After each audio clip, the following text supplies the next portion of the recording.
Magandang araw! Ang ating devotion ngayon ay patungkol sa pagmamahal sa kapwa. Marami tayong naririnig at nababasa patungkol sa mga kababayan natin na dumaranas sa matinding kahirapan, lalo na tuwing panahon ng tag-ulan. May mga pamilyang nawawalan ng tirahan dahil sa pagbabaha, mga kabuhayang nasasira at mga taong nangangailangan ng tulong. Ang mga ganitong pangyayari ay nagpapakita ng ating pangangailangan na magtulungan at magdamayan sa oras ng sakuna. Bilang mga mananampalataya, tayo ay tinatawag na magpakita ng malasakit sa ating kapwa, lalo na sa mga nangangailangan.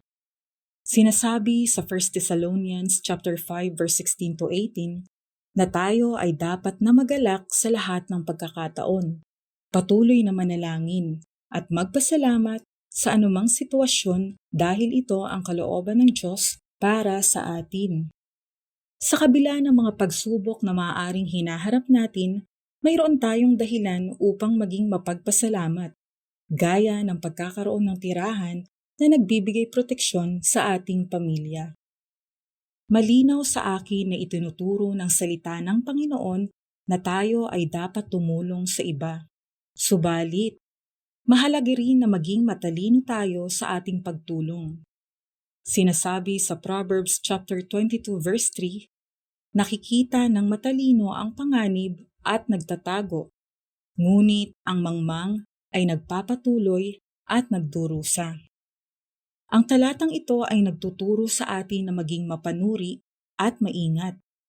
Ang pagiging matalino sa ating mga desisyon ay nangangahulugang nakikita natin ang mga potensyal na panganib. Matapos kong pag-isipan at pagbulay-bulayan ang mga sinasabi sa Proverbs, natutunan ko na kailangan kong maging matalino sa pakikitungo sa aking kapitbahay na laging nangangailangan ng tulong.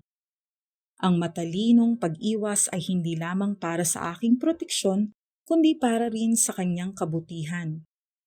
Kapag hinayaan kong patuloy siyang umasa sa akin, hindi ko siya natutulungan na magtiwala at umasa sa Diyos.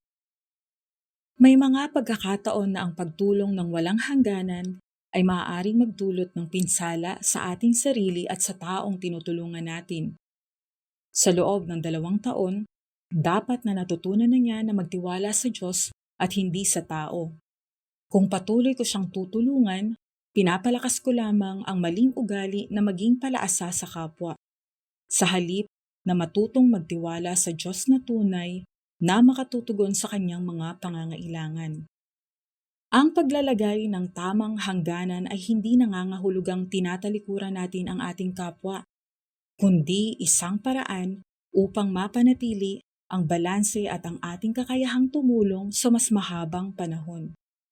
Ang pag-iwas ay hindi tanda ng kahinaan, kundi ng karunungan at pagmamalasakit dahil ito ang magtutulak sa Kanya na lumapit sa Diyos at magtiwala sa Kanyang kapangyarihan.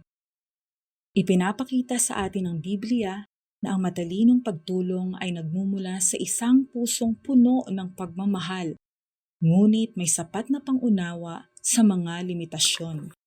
Sa pamamagitan ng pagiging maingat sa ating mga desisyon, hindi lamang natin naiiwasan ang mga panganib, kundi natutulungan din natin ang ating kapwa na maging responsable at mas matatag sa buhay.